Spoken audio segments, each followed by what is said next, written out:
Bismillahirrahmanirrahim. Alhamdulillahirabbil alamin wassalatu wassalam ala asyrafil anbiya'i wal mursalin wa ala alihi wa sahbihi ajma'in. Subhanaka la ilma lana illa ma 'allamtana innaka antal alimul hakim. Rabbi shrah li sadri wa yassir li amri wahlul 'uqdatam min lisani yafqahu qawli. Amma ba'd.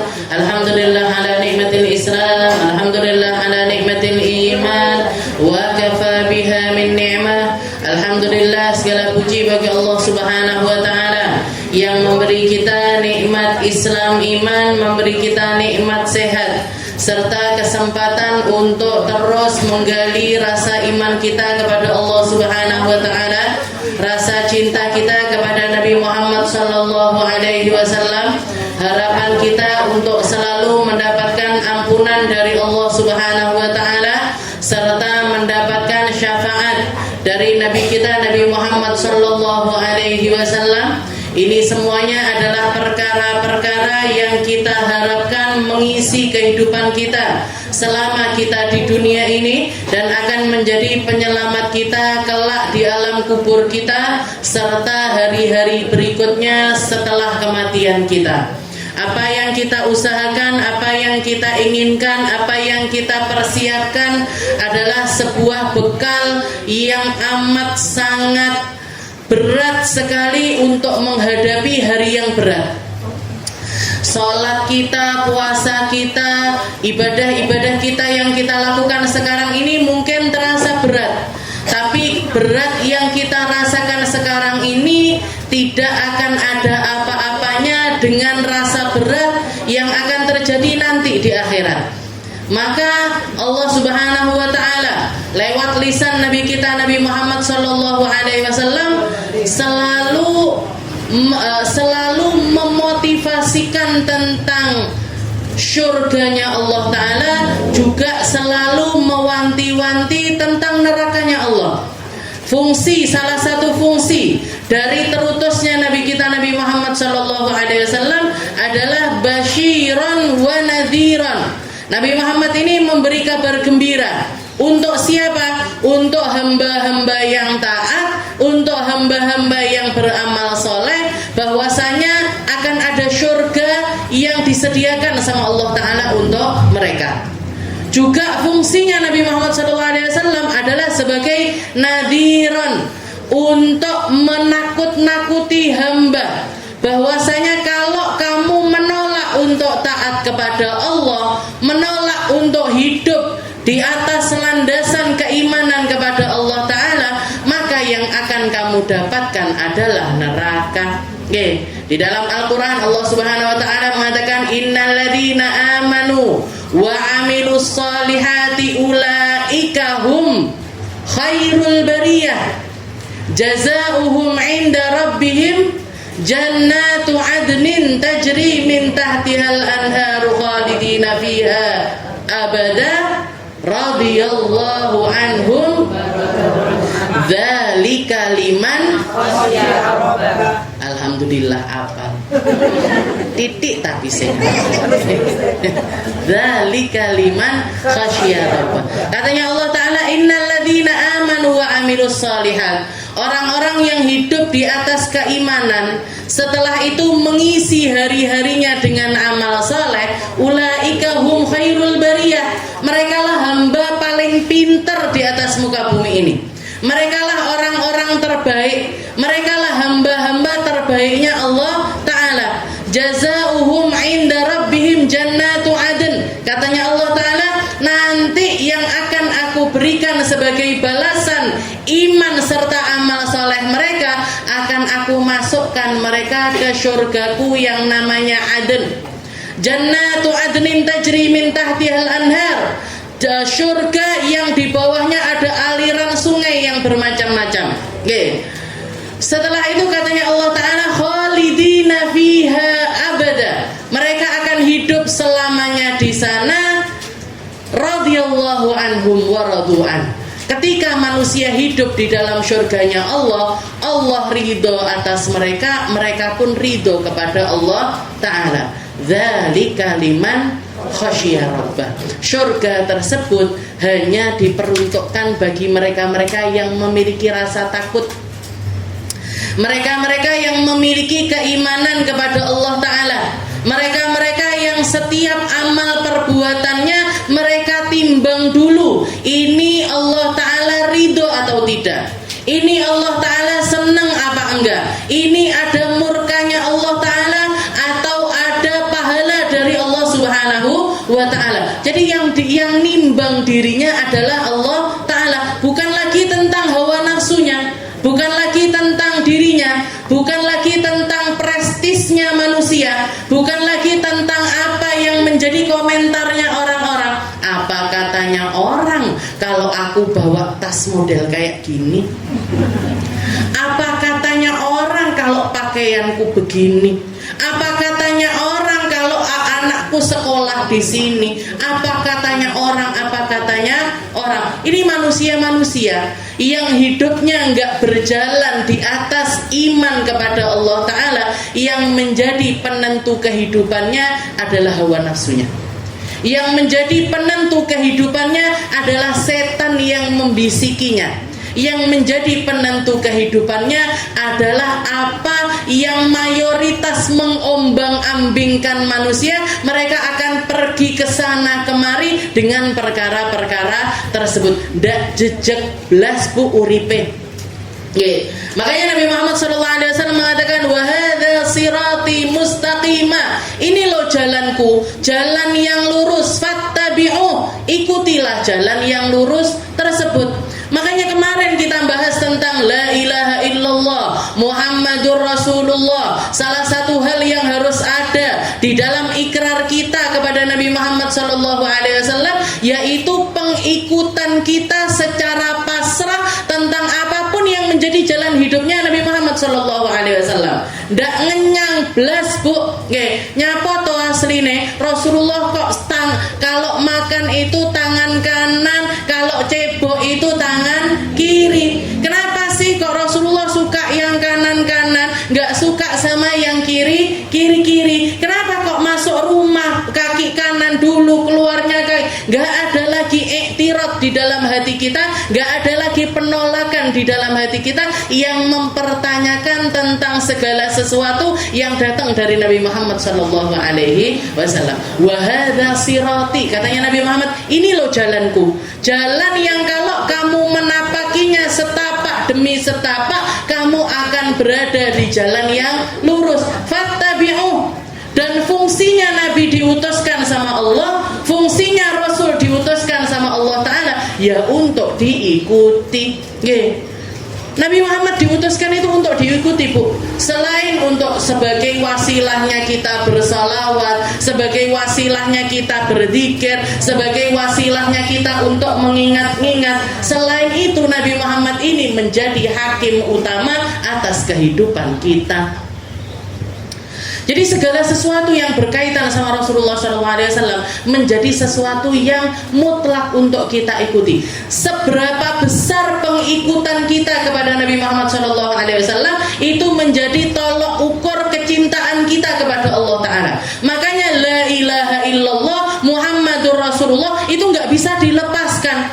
Aku tak la ilaha illallah tok, nggak kadek Muhammadur Rasulullah, nggak bisa. Aku tak Muhammadur Rasulullah tok, nggak pakai la ilaha illallah juga nggak bisa. Kenapa? Karena ketika kita berada di dalam Muhammadur Rasulullah, berarti kita berada di dalam la ilaha illallah. Ketika kita berada di dalam la ilaha illallah, berarti kita juga berada di dalam Muhammadur Rasulullah. Satu kesatuan, nggak bisa dilepaskan sama sekali. Dan itu yang menjadi jalan hidupnya para sahabat-sahabatnya Nabi Muhammad SAW.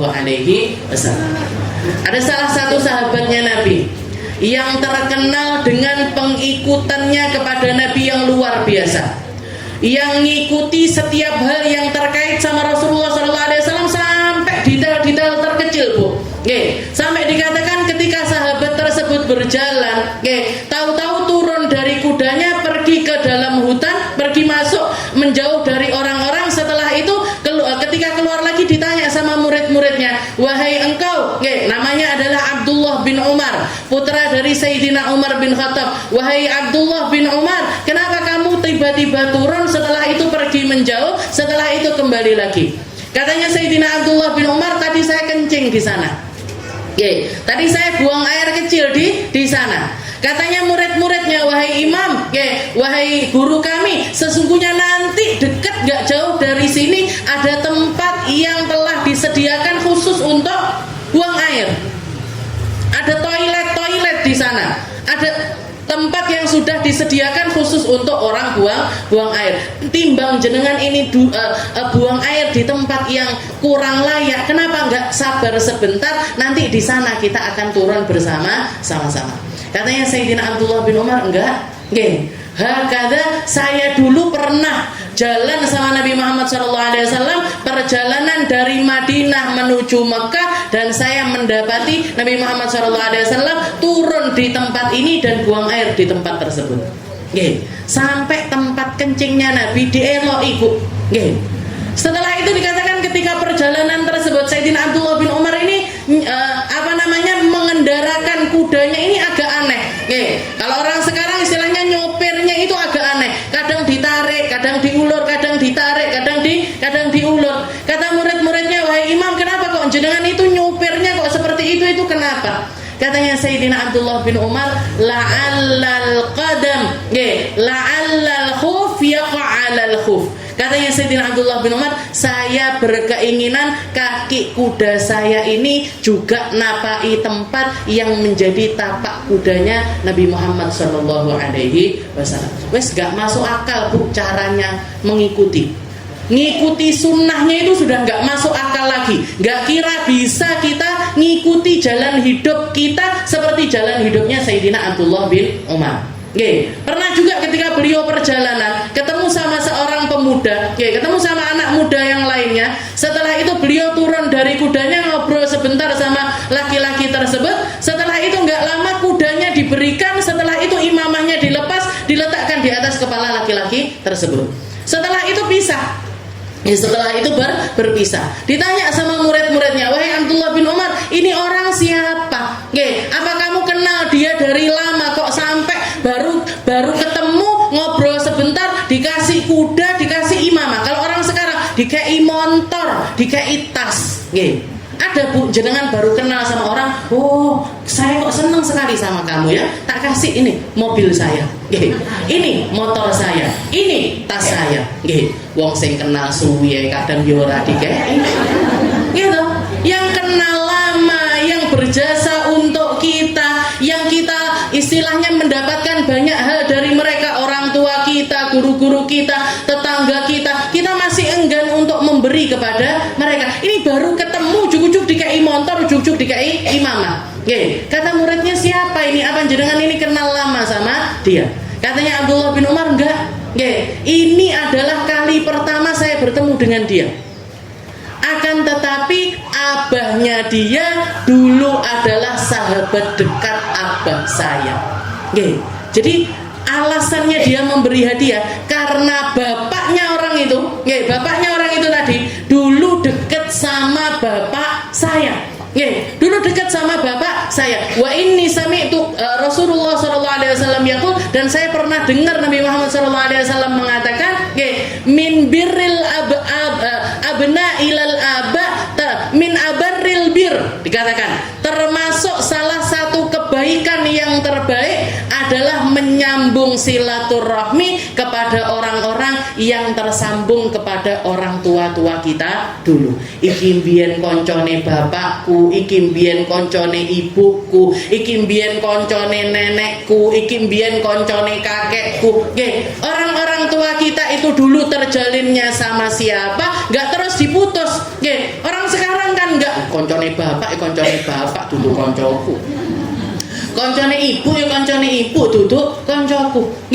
Padahal termasuk salah satu kebaikannya seorang anak, cara bakti terbaik dari seorang anak kepada orang tua adalah menyambung siapapun yang dulu tersambung kepada orang tua-tua kita. Langsung dikasih hadiah semacam itu, Bu, nggak masuk akal. Jadi Sayyidina Abdullah bin Umar ini ngikuti Nabi Muhammad SAW sampai detail-detail yang terkecil. Apa itu sesuatu yang sesuatu yang nggak ada nilainya? Bernilai. Apa itu nggak ada pahalanya? besar pahalanya di sisi Allah Subhanahu wa taala. Nggih, makanya Nabi sebesar apa cinta kita kepada Nabi, nggih, sebesar apa cinta kita kepada Rasulullah SAW, sebanyak itu juga Allah taala akan memberikan kepada kita kemampuan untuk mengikuti sunnahnya beliau. Kenapa kok kita ini masih berat sekali ngikuti sunnahnya Nabi? Karena cinta kita ini nggak terlalu juga sama Nabi. Mikirnya kita kepada Rasulullah cuman ngomong aja, ya Rasul salam alaik, ya Rasul salam alaik. Orang-orang kayak orang-orang masuk raudhah itu, nangis-nangis pertama nih, tapi tangannya gini terus. Motoku kudu ketok karo audienku iki. Yang lihat saya harus eksis ini, status saya harus bagus, Instagram saya harus rapi, TikTok saya apalagi harus FYP, harus FYP. Di makamnya ini kira-kira Rasulullah SAW kalau ngelihat umatnya kayak gitu guyu apa ndak? Ini sakjane tenanan apa ndak? Salamun alaiknya ini tenanan apa ora? Nggih, shalawatullah alaiknya ini sebenarnya bener-bener apa ndak? Lah kok aku disingkrehne, nggih, pilih ngadep ning gone kamerane, nggih. Malah lebih perhatian sama kameranya, lebih perhatian sama outfitnya. Jenengan outfitku kurang roto ini. Jadi pakai setelane kelambi, setelane ruko, setelane. Nah, yang dipikirkan itu, outfit pakaian yang dipakai, apa yang ditenteng, kameranya dia dan lain itu yang dia pikirkan, bukan kemesraannya dia dengan Nabi Muhammad Shallallahu Alaihi Wasallam. Makanya belajar itu harus terus, Bu. Kalau guru-guru saya mengatakan ngaji itu kewajiban. Ngaji itu adalah sebuah kewajiban. Ngaji itu nggak kenal umur, nggak kenal usia, nggak kenal siapapun kita. Ngaji itu harus terus menjadi bagian dari kehidupan kita. Ustazah apa ngaji? Ngaji saya, Bu. Saya setiap hari, setiap kali mau ngisi kajian, saya nggak akan pernah tenang kecuali saya buka kajiannya ustadz ataupun juga guru-guru saya. Oleh mosok tenang. Kalau nggak percaya, jangan lihat history YouTube saya. Di situ guru-guru saya nanti saya dengarkan Habib Umar, nanti saya dengarkan Habib Ali Jufri, nanti saya dengarkan sekarang yang saya senang sekali untuk mendengarkan ada salah satu guru saya, walaupun belum pernah ketemu sama sekali sama beliau, namanya Syekh Said Al-Kamali, orang Maroko. Jangan tapi lek ngerungok nih kayak ngerungok nih murotal utawa amin. Guru-guru saya. Kalau enggak gitu Syekh Said Ramadan Al-Buti, orang Suriah. Sudah wafat beliau, meninggal dunia sudah. Dibom sama orang salah satu kelompok ekstremis yang ada di negaranya. Tapi ilmunya terus berjalan. Ilmunya terus bisa ditonton. Ilmunya terus bisa didengarkan. Dan setiap kali saya mau ngaji, saya enggak pernah kecuali saya mempersiapkan sesuatu untuk saya berikan kepada jenengan. Jadi terus belajar. Kalau yang dari Indonesia kadang saya dengarkan Buya Yahya, kadang saya dengarkan Ustazah Halimah, kadang saya dengarkan Habib Segaf dan lain sebagainya. Guru-guru saya yang masih saya bisa ambil dari beliau. Jadi ngaji itu kewajiban. Siapapun kita, setinggi apapun kita, apapun keadaannya kita, kerepotannya kita, kita lagi dalam keadaan apapun, ojo sampai ndak ngaji. Jangan sampai enggak belajar. Kenapa? Karena iman dan Islam ini sesuatu yang harus selalu kita pupuk, sesuatu yang harus selalu kita openi, sesuatu yang harus terus kita jaga. Katanya hadza sirati mustaqima. Ini loh jalanku ini lurus. Padahal kita itu di dalam perjalanan kita, jam-jam kita, hari-hari kita, minggu-minggu kita, bulan-bulan kita, ndak istilahnya nggak sedikit diantaranya itu yang kadang lurus, kadang ngene. Kadang nanti lurus lagi ngene nah. Lurus lagi gini lagi. Gininya kapan? Ya pas koncoku ngejak riba. Apalah daya teman-teman saya ini. Nanti kalau saya nggak ikut mendengarkan, kalau nanti saya nggak ikut nambahi, kalau saya nggak, nanti saya dikira nggak keren, nanti saya dikira nggak eksis, nanti saya dikira ketinggalan zaman. Enek opo saiki gosip apa yang paling hot? Enek kabar apa yang turun aku? Harus ikut, harus tahu, harus ngerti. Jadi kita itu jalan lurus, katanya Nabi, wa hadza sirati mustaqima. Kalau Nabi Muhammad itu lurus terus, Bu, nggak tahu melenceng sama sekali. Tapi umatnya begini. Kalau dilihat itu jalan kehidupan kita zigzag kayaknya. Ngene. Yo pas ngaji sadar, metu nggak sadar nih. Ngaji nih sadar nih. Metu nih nggak sadar nih. Lali yo. Kan kuwi. Ngaji yo ngaji. Wae ngaji. Wae ngopi. Wae nyanyi. Wae joget. Nah, ini orang jadi mola malik uripe. Makanya kalau nggak ada ngajinya sama sekali, jenengan bayangkan apa ndak terjun payung itu imannya. Apa nggak jatuh sampai ke pelosok bumi yang nomor 7 sampean. Kalau kita nggak ada ngajinya sama sekali, ya minimal itu kalau ada ngaji eling sedina rong dino, jangan sampai pas keluar langsung lali toh, Bu. Ya sehari dua hari bertahan sesuk ngaji neh, sehari 2 hari bertahan sesuk ngaji neh, terus seperti itu. Ditambahi terus, diopeni terus. Fattabi'u, katanya Nabi Muhammad SAW, fattabi'u. Dan ini yang menjadi syiarnya semua orang-orang soleh, bukan cuma Nabi Muhammad SAW. Jangan sering baca surat Yasin. Di dalam surat Yasin itu ada kisahnya Sahibu Yasin. Namanya Habibun Najjar. Di dalam perkataannya Habibun Najjar itu sempat di dalam dakwahnya dia mengatakan, waja'a min aqsal madinati rajulun yas'a. Qala ya qaumi tabi'ul mursalin. Katanya Habibun Najjar datang nih dari pelosok desa itu seorang laki-laki yang menjadi pengikut setianya Nabi Allah Isa. Satu hal yang dia gaungkan, satu hal yang dia dakwahkan, satu hal yang dia suarakan kepada umatnya, ya qaumi tabi'ul mursalin. Wahai kaumku, ikutilah ini para rasul-rasulnya Allah Ta'ala. Ikutilah orang-orang yang menjadi utusan dari Rasulnya Allah Ta'ala. Karena sebelum itu 3 orang dari muridnya Nabi Allah Isa diutuskan ke negara tersebut, diutuskan ke daerah tersebut. Ittabi'ul mursalin. Ittabi'u man la yas'alukum ajran wa hum muhtadun.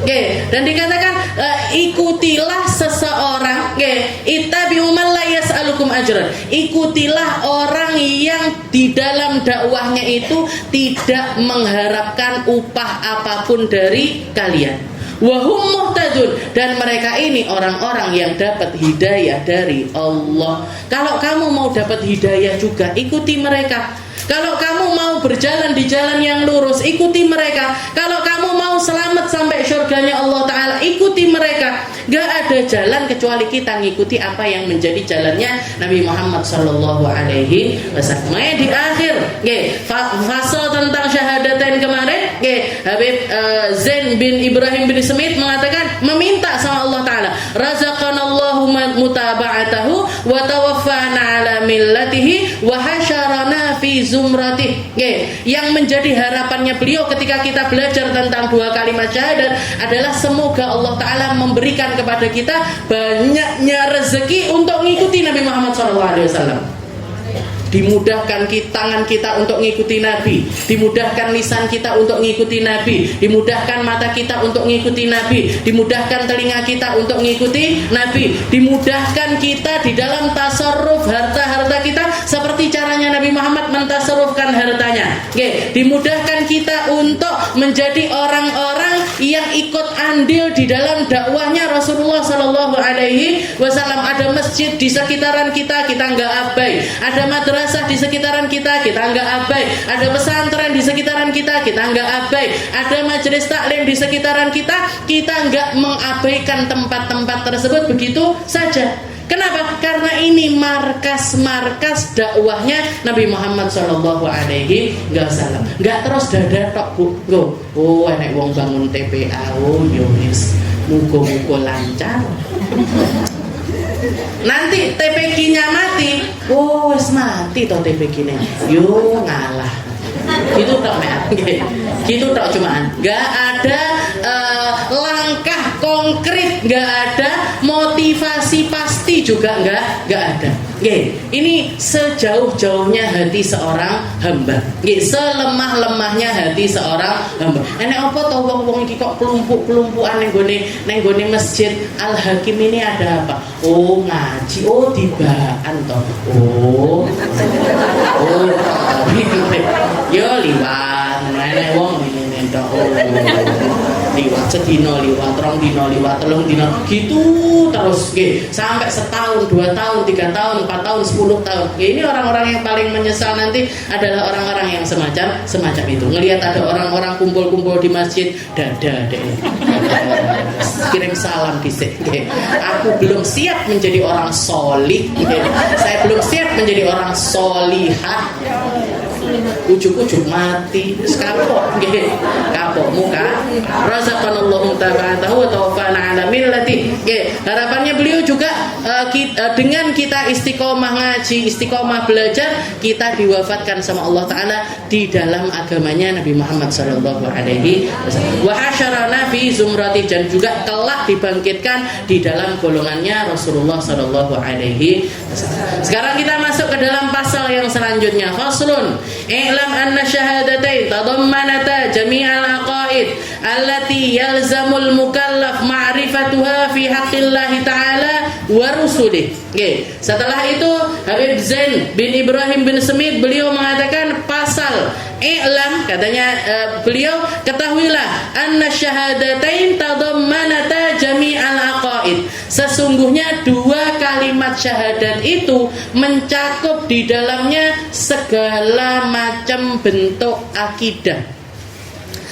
Semua ilmu akidah, semua ilmu tauhid, semua ilmu tauhid, pasal-pasal di dalam ilmu tauhid itu punjerane atau akarnya semuanya berakar di dalam 2 kalimat ini, la ilaha illallah Muhammadur Rasulullah. Walaupun nanti ada bab sendiri tentang al-iman, seperti yang kita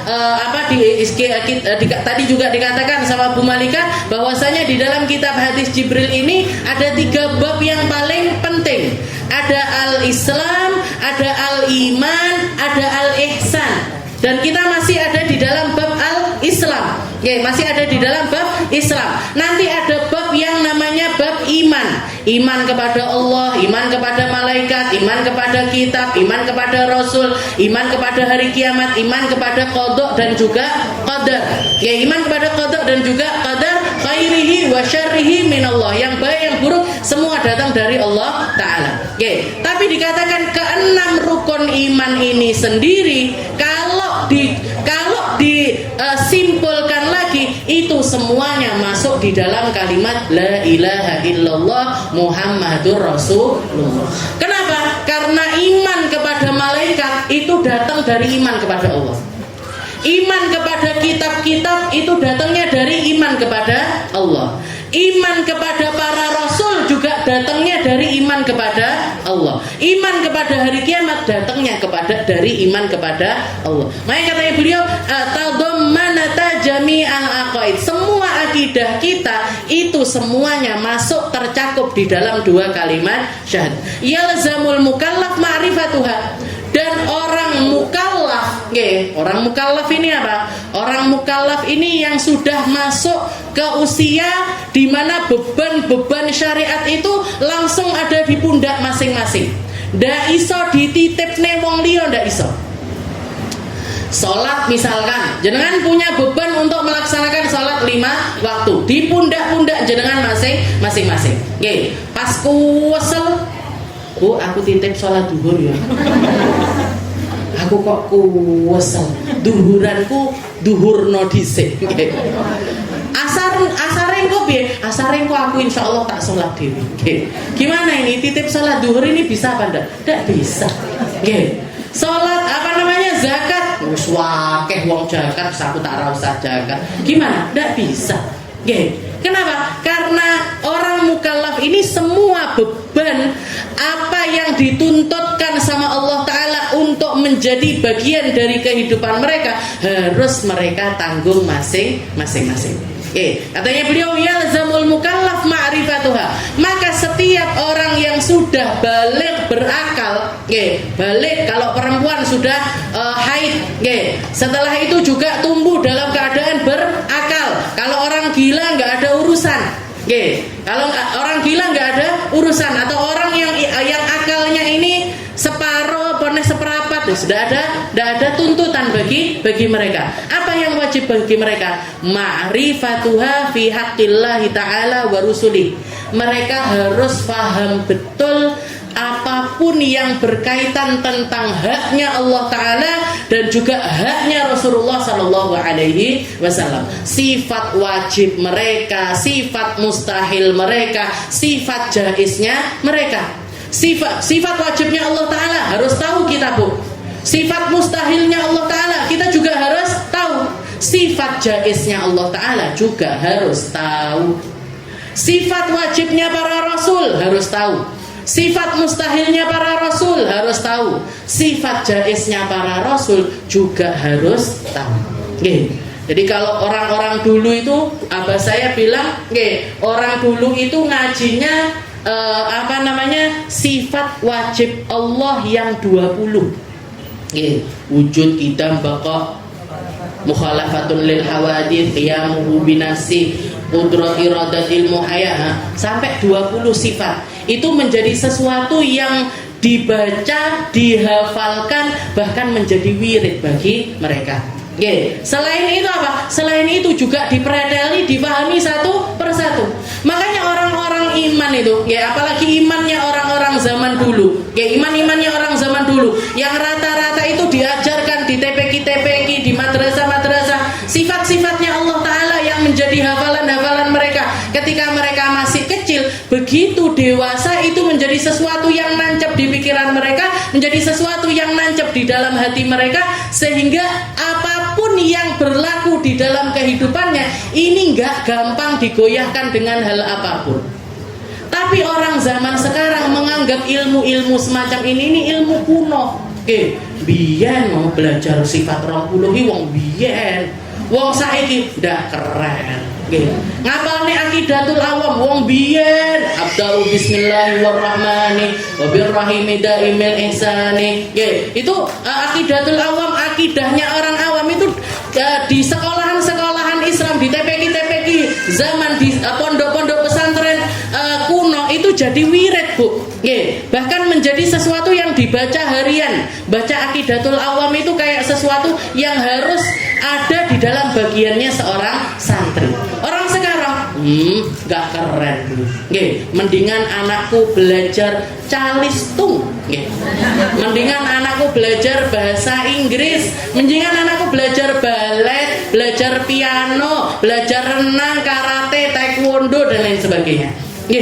Banyak dari kita itu menganggap hal-hal semacam itu. Yang terjadi apa akhirnya? Yang terjadi mereka tumbuh menjadi orang-orang yang akidahnya itu sangat-sangat lemah sekali.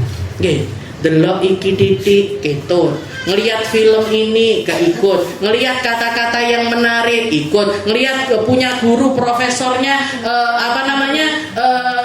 jejeli dengan ilmu-ilmu yang melenceng dari akidah, gampang terbawa, sehingga jadilah sekarang ini orang itu yang dikatakan sama Nabi Muhammad, sudah diprediksi tapi sama Rasulullah SAW, nanti di akhir zaman umat Islam itu bahkan sampai terbagi menjadi 72 golongan. Apa yang membuat mereka terbagi menjadi 72 golongan? Mereka ini bercabang-cabang berkembang di dalam pemikirannya sesuai dengan hawa nafsunya, sesuai apa yang mereka tertarik dengan hal tersebut, mereka mendalami hal tersebut, akhirnya melenceng. Keluarlah golongan ini, keluarlah golongan ini, keluarlah golongan ini, ribut terus di media sosial, tukaran terus. Saya itu sampai bosen, Bu. Yang ditukari, yang dibikin pertengkaran, panggah kunut, apa ora kunut, tahlilan, apa ndak tahlilan, waleh, Bu. Ini pembahasan sudah dari zaman dulu. Para ulama-ulama kita udah kabeh wis bar, Bu. Sudah selesai semuanya. Ini hukumnya apa? Ini bagaimana? Perdebatannya sudah selesai di zaman dulu. Lah kok panggah digowo sampai zaman saiki iki lho nyapo. Jenengan lihat orang tuanya jenengan. Mek ngikuti tok apa yang dilakukan sama orang tuanya, aman kehidupannya. Aman kehidupannya. Zaman dulu itu ndak muluk-muluk di dalam keilmuan, nggak sampai iso maca kitab gundul, ndak sampai iso. Tapi akidahnya itu dedek. Akidahnya itu jejak di dalam hatinya, dan mereka ini akhirnya bisa menjaga diri dari segala sesuatu yang berpotensi untuk merusak dirinya dari luar ataupun juga dari dalam. Orang-orang sekarang itu yang semacam itu. Kalau bahasanya zaman sekarang itu ghazwul fikri. Perangnya itu bukan perang pakai pedang lagi, tapi perang ideologi, perang pemikiran. Dan perangnya dan umat Islam banyak yang nggak siap untuk menerima segala macam informasi yang beredar di sekitaran mereka. Jangan jenengan kira film itu cuma sekedar film. Jenengan disusupi, Bu, di dalam film itu.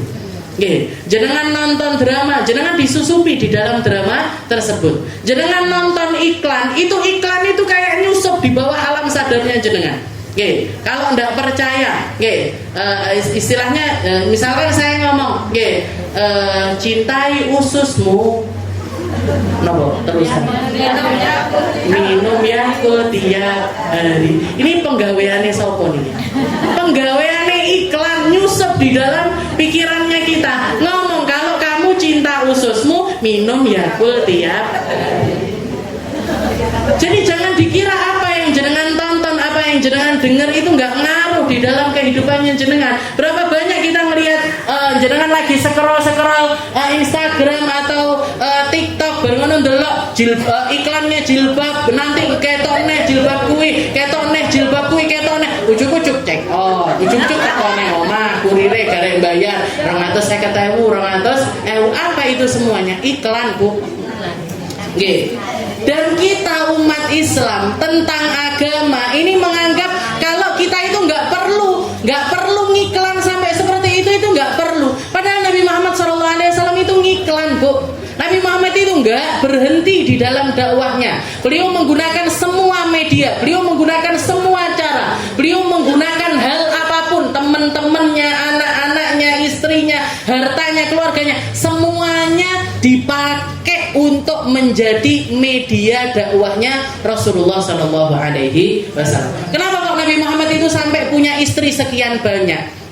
Kenapa? Karena beliau tahu bahwasanya jarak antara laki-laki sama perempuan itu adalah jarak yang nggak bisa dinormalisasi.